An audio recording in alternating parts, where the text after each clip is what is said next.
Hapa ni sehemu kubwa ya ziwa Victoria ambalo lina ukubwa wa kilomita za mraba 68,800. Ziwa ambalo linapatikana katika nchi 3 Afrika Mashariki, Tanzania tukiwa kinara kwa kuwa na eneo kubwa ya ziwa hili Victoria kwa asilimia 51, ikifuata Uganda kwa asilimia 45 na Kenya asilimia 5 pekee. Uwepo wa ziwa hili Victoria katika sehemu ya taifa la Tanzania ni tija kubwa ya uchumi si tu wa Tanzania bali Afrika Mashariki na Afrika kwa ujumla. Karibu sana kwenye ripoti za Sputnik Africa.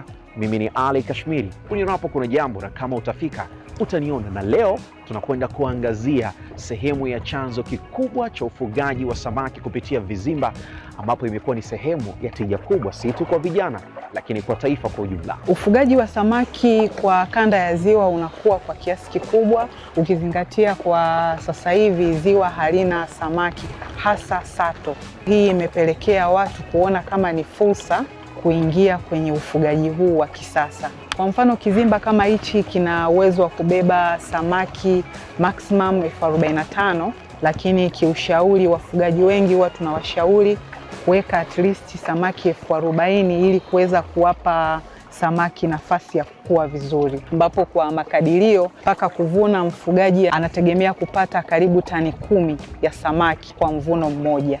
Wataalamu wa ufugaji wa samaki wanasema samaki wanaofugwa ni salama kwa matumizi kama wale wa asili, huku faida kubwa ikiwa ni ukuaji wa haraka na uhakika wa soko, ambapo wafugaji wengi hupata wanunuzi hata kabla ya kuvuna mazao yao. Samaki anayefugwa ni salama kabisa kwa sababu kinachomtofautisha yeye na samaki wa asili ni muda wa ukuaji wake, kwamba yeye atakuwa ndani ya miezi 8, lakini huyu wa asili ataliwa baada ya miaka 15. Soko la samaki lipo wazi. Kwa mfano, mfugaji huyu anapotaka kuvuna hategemei ataenda sokoni kutafuta wateja.